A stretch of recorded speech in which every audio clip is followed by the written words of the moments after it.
Assalamu alaikum. Welcome to my YouTube channel and you are watching BS English with Laiba. Today's topic is My Son the Fanatic by Hanif Qureshi. आज के lecture में हम लोग writer का introduction, की points, title significance, characters और summary को देखेंगे। हनीफ कुरैशी जो हैं वो पैदा होते हैं 5 दिसंबर 1954 में और ये बहुत ही ज़्यादा famous British Pakistani play right है, स्क्रीन राइटर हैं और फिल्म मेकर हैं। 2008 में द टाइम्स में इन्हें टॉप 50 ग्रेट ब्रिटिशर्स में इनको इंक्लूड किया गया था। ये इंग्लैंड में पले बड़े थे 1950s और 1960s में।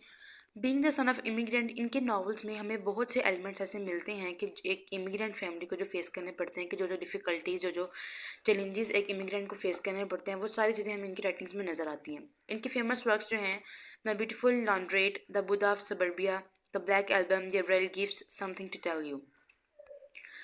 अब जो शॉर्ट स्टोरी है हमारी आज की, माई सन द फनेटिक, ये इसका जॉनरा क्या है? एक शॉर्ट स्टोरी है। इसको 1990s में लंदन में लिखा गया है। इसको 1994 में पब्लिश किया गया था। सेटिंग इसकी यहाँ पे लंदन दिखाई जा रही है। सिंबल्स इसके अंदर जो हैं बटीनास perfume, whisky, taxi and beard. Technique जो इसके अंदर इस्तेमाल की गई है वो है foreshadowing and back story. इसके दरमियान जो मेन कॉन्फ्लिक्ट है उसमें क्या होता है कि एक बाप और बेटे के दरमियान कॉन्फ्लिक्ट पाया जाता है। बेसिकली जनरेशन और कल्चरल डिफरेंस के दरमियान जो कॉन्फ्लिक्ट है वो हाईलाइट किया गया इसके अंदर। कैरेक्टर्स जो हैं इसके अंदर परवेज़, अली, बटीना और अली के जो मदर का कैरेक्टर बहुत ज़्यादा कम दिखाया गया इसके अंदर। अब बढ़ते हैं अपने टाइटल की तरफ। टाइटल क्या है हमारा? माई सन द फनेटिक। अगर हम टाइटल को पढ़ते हैं तो उसको पढ़ने से ही हमें अंदाज़ा हो जाता है कि इसके अंदर बेटे की बात की जा रही है, एक बाप की रिलेशनशिप की यहाँ पे बात की जाएगी। ठीक है, फेनेटिक का मतलब होता है इंतहा पसंद होना। ठीक है, टाइटल जो है हमारा एक स्ट्रेट फॉरवर्ड टाइटल है। ये जो टाइटल है इंडिकेट करता है कि स्टोरी जो है एक फादर और सन की रिलेशनशिप की एक स्टोरी है, जो कि एक बेटे के इर्द गिर्द जो है एक स्टोरी घूमती है। ठीक है, बेटा जो है अपना जो फोकस है रिलीजन के ऊपर कर लेता है, लेकिन बाप जो है वो ऐसा नहीं चाहता। और फिर एंड पे जो हमारा करेक्टर है वो बल्कि सवाल भी पूछता है अपने बात से कि then tell me now who is phonetic. ठीक है, अब हम लोग अपने कैरेक्टर्स को डिस्कस कर लेते हैं। परवेज़ जो है एक पंजाबी इमिग्रेंट है जो कि लंदन में अपनी बीवी और अपने बेटे के साथ रह रहा होता है। ये अपने रिलीजन को अवॉइड करता है और वेस्ट का जो स्टाइल है, वहाँ के रहने सहने का जो तरीका है, वहाँ की जो फुलिश एक्टिविटीज़ है, उन सबको ये अडॉप्ट कर लेता है। ये टैक्सी ड्राइवर है 20 साल से और सेम फर्म में 10 साल से काम कर रहा है।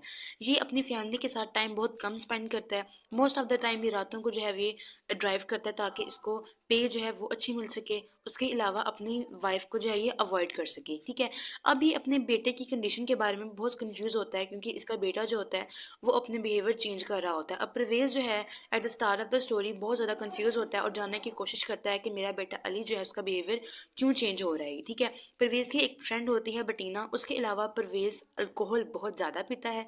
उसके अलावा ये पोर्क खाता है ये। ठीक है, मतलब जो अनलॉफुल थिंग्स होते हैं, जो फॉरबिडन थिंग्स होते हैं, जो इस्लाम में बताई गई कि हराम है, ये उन तमाम चीज़ों को अडॉप्ट कर लेता है। लेकिन इसका बेटा जो है वो इससे डिफरेंट होता है और at the last of the short story ये अपने बेटे को मारता भी है। ठीक है, अब हम लोग देखते हैं अली को। अली जो है ये परवेज़ का बेटा होता है जो कि गिटार प्ले करता है, वीडियो गेम्स प्ले करता है, बल्कि वो तमाम एक्टिविटीज़ करता है जो कि उस उम्र के लड़कों को पसंद होता है। ठीक है, स्विमिंग करता है, इसकी एक गर्लफ्रेंड भी होती है, इंग्लिश गर्लफ्रेंड होती है इसकी। ठीक है, गिटार प्ले करता है, गाने गाता है, वीडियो गेम्स जो है वो देखता है, वीडियो टेप्स को वो भी देखता है, टीवी जो है वो भी देखता है। ये सारी एक्टिविटीज़ जो हैं अली जो है इनमें इन्वॉल्व होता है। ठीक है, लेकिन अली जो है बाद में अपने बिहेवियर को चेंज कर लेता है। अब इसका जो परवेज़, इसका बाप जो वो इस चीज़ को गौर करता है कि पहले अली का कमरा जो था बहुत ज़्यादा बिगड़ा हुआ होता था, लेकिन अली जो है अब अली के रूम में हर चीज़ जो है वो नीट एंड क्लीन होती है, अरेंज तरीके से पड़ी हुई होती है। तो ये चीज़ें जो है परवेज़ को बहुत ज़्यादा परेशान कर देती हैं कि अली का बिहेवियर जो है वो क्यों चेंज हो रहा है। बाज़ औक़ात उसको ऐसे लगता है कि शायद वो कोई ड्रग एडिक्ट हो गया है, तो उसकी जो ख़र्चात है उसको पूरा करने के लिए वो अपनी जो घर की चीज़ें उसको सेल करना स्टार्ट कर दिया इसने। लेकिन अली जो है वो चीज़ों को सेल करता है उन पैसों को चैरिटी में देने के लिए। ठीक है, अब अली जो है अपने तमाम पुराने खिलौने हैं, कंप्यूटर है, वीडियो गेम्स हैं, टीवी है, तमाम अपनी चीज़ों को फेंक देता है या जो उसकी पुरानी हैबिट्स हैं उन सबको वो ख़त्म कर देता है। ठीक है, अब यहाँ करता है कि ये रिलीजन को अडॉप्ट कर लेता है। ठीक है, मुस्लिम रिलीजन के बहुत ज़्यादा करीब आ जाता है। ये 5 वक्त जो है नमाज पढ़ता है, कुरान पाक पढ़ता है और कुरान में जो जो चीज़ें बताई गई हैं उसमें अमल कर। अली जो है ये अपने बाप को कन्विंस करता है कि जो अनलॉफुल थिंग्स हैं उसको ये छोड़ दे अपनी ज़िंदगी में से। ठीक है, अब जो थर्ड कैरेक्टर है हमारे पास वो है बटीना। बटीना जो है एक प्रोस्टिट्यूट है और क्या होती है कि एक फ्रीक्वेंट पैसेंजर होती है जो कि अक्सर परवेज़ की कैब में जो आती है। अब जो परवेज़ है उसकी एक क्लोज़ फ्रेंड भी होती है प्रोस्टिट्यूट, और परवेज़ जो है अपनी जो सिचुएशन है, अपने बेटे की जो चेंज बिहेवियर है उसके बारे में बटीना से ये बात करता है, ठीक है। अब बटीना जो उसको कहती है कि तुम अपने बेटे की आंखों में जाके देखो कि अगर उसकी आंखें सुर्ख हैं तो समझना कि वो कोई ड्रग एडिक्ट है। तो ये सारी चीज़ें जो है वो जो बटीना उसको बताती है कि ये करो, या इस तरीके से तुम्हें पता चल जाएगा कि अली जो है वो क्यों इस तरह का उसका बिहेवियर चेंज हो रहा है। तो वो सारी चीज़ें जो है वो परवेज़ करता है, उसको हम डिटेल में समरी में देखेंगे, ठीक है। उसके अलावा बटीना जो है वो at the last of the short story वो अली से बात करना चाहती है उसके चेंज बिहेवियर के बारे में, लेकिन अली जो है उसको इंसल्ट कर देता है उसके बिहेवियर की वजह से, उसकी जो ड्रेसिंग है उसकी वजह से, और बटीना और परवेज़ के रिलेशनशिप की वजह से। तो ये गुस्से में बटीना जो उसकी कार छोड़ के वहाँ से चली जाती है। बेसिकली एक इंग्लिश वूमन होती है बटीना, ठीक है। अब फोर्थ कैरेक्टर हमारे पास यहाँ है अलीज़ मदर, ठीक है। अली की माँ के बारे में हम लोग ज़्यादा नहीं जानते, क्योंकि अली का जो ज़्यादातर रिफ्ट है वो अपने बाप के साथ चल रहा होता है। वो अपने बाप को कहता है कि जो अनलॉफुल थिंग्स है आप उन्हें छोड़ दें, ठीक है। अब वो अपने बाप को कन्विंस करना चाहता है, लेकिन उसकी माँ के साथ इतना ज़्यादा इसके अंदर नहीं दिखाया गया है, ठीक है। अब परवेज़ जो है वो अडॉप्ट कर लेता है वेस्ट कल्चर को, ठीक है। ईस्ट को जो तमाम चीज़ें उसका वो छोड़ देता है, लेकिन जो अली है वो चाहता है कि परवेज़ जो है वो अपने रिलीजन की तरफ फोकस करे, क्योंकि जो इंग्लैंड है या जो लंदन के लोग हैं वो उनसे नफरत करते हैं, ठीक है। अब हम लोग बढ़ते हैं अपनी समरी की तरफ। समरी में क्या है जी, परवेज़ एक पाकिस्तानी इमिग्रेंट है जो कि इंग्लैंड में रह रहा है, एक टैक्सी ड्राइवर है। वहाँ पे वो 20 साल से जो है वो टैक्सी चला रहा है। ये क्या करता है कि ये चेंजेस देखता है अपने बेटे के बिहेवियर के अंदर, ठीक है। वो देखता है कि जो जो एक्टिविटीज़ वो पहले करता था अब वो सब चीज़ें जो है उसने छोड़ दी, ठीक है। वो देखता है कि हर चीज़ जो है उसके कमरे में अरेंज होती है। अली जो है अपने आप को कन्वर्ट कर रहा है, बहुत ज़्यादा साफ़ सुथरा होता है वो, ठीक है। जो उसके पैशंस होते हैं, टीवी देखना, गिटार बजाना, ठीक है, वीडियो गेम्स देखना, ये सारी चीज़ों को वो छोड़ देता है। अपनी इवन कि अपनी गर्लफ्रेंड को भी वो छोड़ देता है, ठीक है। अपने फ्रेंड्स की जो गैदरिंग है वो चेंज कर रहा है। अब परवेज़ जो है वो बहुत ज़्यादा परेशान हो जाता है, और इसी परेशानी में वो ड्रिंकिंग बहुत ज़्यादा करना स्टार्ट कर देता है। मेरे दोस्त होते हैं वो पंजाबीज़ होते हैं जो कि रात को काम करते हैं बेटर पे के लिए, और दिन में वो सोते हैं अपनी बीवियों को अवॉइड करने के लिए।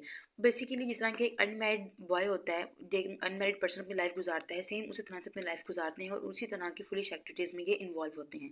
परवेज़ जो है वो हेजिटेट फील करता है कि अपनी बेटे की इस सिचुएशन के बारे में वो उनसे डिस्कस कर सके, क्योंकि परवेज़ को कहीं ना कहीं ऐसा लगता है कि शायद वो समझेंगे कि मेरे बेटे की चेंज बिहेवियर की वजह शायद मैं ही हूँ, या मैं उसे सही से टाइम नहीं दे पा रहा। या ऐसा होता है कि जो परवेज़ है उसने बहुत ही अच्छा एक इमेज क्रिएट किया होता है अपने बेटे का अपने दोस्तों के सामने, ठीक है, कि वो स्कूल में बहुत अच्छा जाता है, उसकी रैंकिंग जो है वो बहुत अच्छी है, वो बहुत ज़्यादा नोबल और काइंड है। उसने इस तरह का इमेज जो है वो क्रिएट किया होता है अपने दोस्तों के सामने। परवेज़ जो है वो चाहता है अली जो है एक अच्छी फैमिली गुजारे, ठीक है, अच्छी फैमिली हो उसकी, और एक अच्छी जॉब करे वो। एनीवे एक दिन क्या होता है कि परवेज़ जो है अपने दोस्तों से बात कर लेता है अली के बारे में, ठीक है। फिर परवेज़ को सुनने के बाद उसके दोस्त जो हैं उसको कहते हैं कि हो सकता है अली जो है वो ड्रग ले रहा हो, तो इस तरह से अपनी घर की चीज़ों को जो है वो सेल करता है ताकि वो अपनी वो अखराजात है उनको पूरा कर सके। लेकिन इन रियलिटी जो अली होता है वो अपने घर की चीज़ों को सेल करता है उनको चैरिटी में देने के लिए, ठीक है। अब हमें यहाँ पे एक ये चीज़ में नज़र आती है कि एक जगह पे परवेज़ जो है वो कहता है कि जो अली जो है वो मेरा बेटा नहीं है बल्कि मेरा भाई है। मतलब इससे भाई की मुराद ये है कि उनके दरमियान जो रिलेशनशिप है वो बहुत ज़्यादा क्लोज है, उनके दरमियान कम्युनिकेशन गैप नहीं है। लेकिन हमें ये चीज़ यहाँ पे देखने को मिल रही है कि जब वो देखता है कि अली के बिहेवियर में अली का बिहेवियर जो है वो चेंज हो रहा है, तो वो अली से बात करने के बजाय अपने फ्रेंड से बात करता है। तो यहाँ पे कम्युनिकेशन गैप जो है वो बहुत ज़्यादा यहाँ पे नज़र आ रहा है, ठीक है। उसके अलावा वो क्या करता है, उसके बाद वो बात करता है बटीना से, क्योंकि बटीना जो है उसकी बहुत ज़्यादा क्लोज फ्रेंड होती है, और बाज़ औक़ात कोई भी उसको डिस्कशन करनी होती है या कोई टेंशन की बात होती है तो बटीना के साथ बहुत ज़्यादा शेयर करता है वो। अब बटीना से वो बात करता है तो वो बताता है कि मैंने कोई ऐसा एविडेंस नहीं देखा है कि मेरा बेटा जो है इस तरह की एक्टिविटीज़ में इन्वॉल्व है, लेकिन उसकी फिजिकल अपीयरेंस में एक चेंज आया कि उसने जो है वो एक दाढ़ी रख ली है, ठीक है, उसने बियर्ड रख ली है। अब बटीना जो उसको कहती है कि तुम जाके ना उसकी आंखों में देखो, अगर उसकी आंखें रेड होंगी तो उसका मतलब है कि वो ड्रग एडिक्ट है, तो वो इस तरह की एक्टिविटीज़ में इन्वॉल्व है। तो वो जाता है उससे बात करता है, लेकिन उसकी आंखें जब सुर्ख दिखाई नहीं देती, तो बटीना से कहता है कि नहीं, कि वो ड्रग्स वगैरह नहीं ले रहा, ना ही इस तरह की कोई एक्टिविटीज़ में इन्वॉल्व है। लेकिन फिर भी उसका बिहेवियर जो है वो बहुत ज़्यादा चेंज है। 5 वक्त की नमाज़ पढ़ता है, ठीक है, क्योंकि अली जो है उसको नमाज़ पढ़ते हुए, सॉरी, परवेज़ जो है अली को नमाज़ पढ़ते हुए वो देख लेता है। वो अपने रूम में वो नमाज़ पढ़ रहा होता है। परवेज़ जो है वहाँ पे उसको देख के हैरान हो जाता है कि अली के बिहेवियर में इस तरह का चेंज किस तरह आ सकता है, ठीक है। तो परवेज़ जो है अपने बेटे से बात करने के लिए उसको डिनर पे इनवाइट करता है, जहाँ पे वो दोनों जो हैं बात करते हैं कि इस प्रॉब्लम को हम लोग जो है आपस में रिजॉल्व कर सकें, ठीक है। अब इस डिस्कशन के दौरान जो अली जो होता है वो अपने बाप को नसीहत करता है, कन्विंस करता है कि आप जो अनलॉफुल थिंग्स हैं उसको यहाँ से छोड़ दें, क्योंकि जब वो आपस में डिस्कशन कर रहे होते हैं तो उसका बाप जब वो अल्कोहल पी रहा होता है, जब वो टेंशन में होता है तो वो अल्कोहल जब वो ज़्यादा पीता है, तो अली परवेज़ को कहता है कि आप बहुत ज़्यादा वेस्टर्न सिविलाइजेशन को, वेस्टर्न कल्चर को आपने बहुत ज़्यादा अडॉप्ट कर लिया हुआ है। जो अली है वो कहता है कि जिस लंदन से, जिस इंग्लैंड से आप लोग आप प्यार करते हो ना, वो आपसे बहुत ज़्यादा नफरत करता है। यहाँ पे वो कह रहा है कि ये अपने बाप को कहता है कि द वेस्ट हेट्स देम। यहाँ पे वो बेसिकली वो मुस्लिम्स की बात कर रहा है कि हम लोग मुसलमान हैं ना, तो जो लंदन है वो हमसे नफरत करता है, ठीक है। तो यहाँ पे वो अपने बाप से ये भी कहता है कि अगर इन लोगों ने इसी तरह से हमें दबाया या इसी तरह से हमसे जुल्म किया तो मैं इनके खिलाफ जो है वो जहाद लड़ूंगा। तो परवेज़ जो है इस तरह की बातें अपने बेटे के मुंह से सुन के बहुत ज़्यादा हैरान परेशान हो जाता है कि मेरा बेटा जो है वो किस तरह से ये बातें कर सकता है, ठीक है। अब यहाँ पे एक रात बटीना और परवेज़ जो है वो गाड़ी में जा रहे होते हैं, वो देखते हैं अली जो है वो मस्जिद से वापस आ रहा है, तो जो फादर जो है वो कहता है अपने बेटे को गाड़ी में आके बैठो, ठीक है। वो आके बैठ जाता है पीछे। अब फ्रंट सीट पे जो है वो परवेज़ बैठा होता है, उसके साथ जो है वो बटीना बैठी हुई होती है। अब बटीना जब वो बात करती है अली से उसके चेंज बिहेवियर के बारे में, ठीक है। अब वो बात करती है तो अली जो है उसकी इंसल्ट कर देता है, क्योंकि उसने परफ्यूम जो है वो बहुत ज़्यादा तेज़ लगाई हुई होती है, उसकी ड्रेसिंग की वजह से उसकी इंसल्ट करता है। उसके अलावा जब बटीना उससे बात कर रही होती है तो बटीना जो है परवेज़ के कंधे पे हाथ रख लेती है। तो वो कहता है कि आपने किस हक से हाथ रखा है, या आप किस हक, क्या आपका क्या रिलेशनशिप है परवेज़ के साथ, ठीक है। ये बात सुन के अली जो है वो अपने बाप को कहता है कि गाड़ी रोकी, मैंने नीचे उतरना है। तो परवेज़ जो है वो गाड़ी स्टॉप नहीं करता, तो बटीना जो है वहाँ से वो गुस्से में उतर के चली जाती है कि तुम नहीं जाते, मैं यहाँ से उतर के चली जाती हूँ। तो इस एक्ट से परवेज़ को बहुत ज़्यादा गुस्सा आता है, लेकिन परवेज़ जो है वो बहुत कोशिश करता है कि मैं अपने गुस्से को जो है वो रोक सकूँ, इस पर काबू पा सकूँ, क्योंकि वो अपने बेटे से बहुत ज़्यादा मोहब्बत करता है। उसने कभी भी फिजिकल टच गुस्से में कभी मारा नहीं है अली को, ठीक है। उसके बाद अली जो अपने कमरे में नमाज़ पढ़ रहा होता है, परवेज़ जब वहाँ पे आता है उसको मारना शुरू कर देता है, लेकिन उसको इतना मारता है कि उसका खून निकल आता है। लेकिन उसके जवाब में अली जो है उसको, मतलब अली जो है उसका जवाब नहीं देता, ना ही अपने आप को रोकने की कोशिश करता है कि मेरा बाप जो है मुझे मार रहा है कि मैं अपने आप को रोक लूँ, ठीक है। वो ऐसा नहीं करता, क्योंकि उसकी आंखों में कोई भी खौफ नहीं होता है, ठीक है।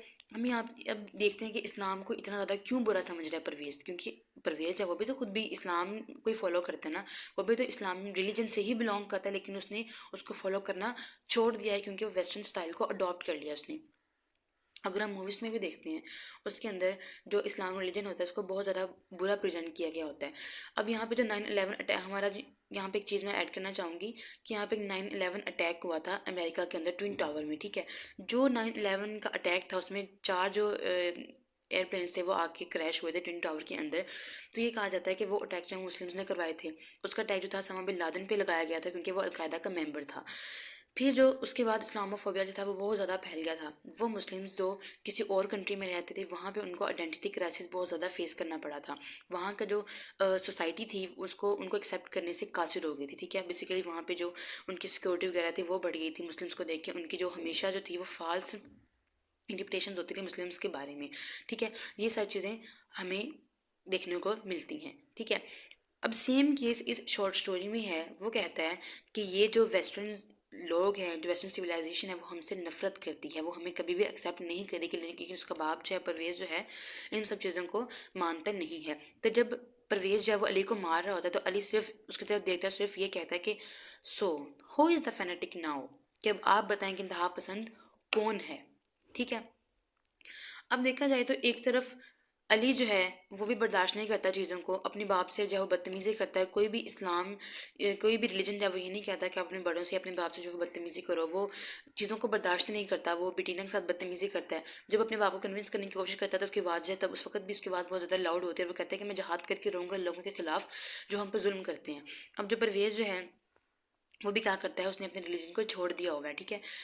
जो अनलॉफुल थिंग्स हैं वो उनको अडॉप्ट कर लिया उसने। उसके अलावा वो लास्ट पे आके वो जो उसकी फुलिश एक्टिविटीज़ हैं, वो अल्कोहल पीता है, वो पोर्क खाता है, उसके अलावा वो आके अपने बेटे को भी मारता है। तो इस लिहाज से हम कह सकते हैं कि मे बी परवेज़ फेनेटिक है, और दूसरी तरफ जो अली भी है वो भी हमें यहाँ पे फेनेटिक दिखाई देता है। उसके अलावा आज का हमारा जो टॉपिक है वो यहाँ पे कंप्लीट हो गया है। इसके जो थीम्स हैं, उसके जो सिंबल्स हैं, वो हम लोग नेक्स्ट लेक्चर में इन डिटेल इंशाल्लाह डिस्कस करेंगे। इसके अलावा अगर आपका कोई भी क्वेश्चन है इस टॉपिक से रिलेटेड, या आप चाहते हैं कि मैं इस टॉपिक पे वीडियो बनाऊं, तो आप मुझे कमेंट सेक्शन में कमेंट कर सकते हैं। तो मिलते हैं अपने नेक्स्ट वीडियो में, तब तक के लिए अपना ख्याल रखिए।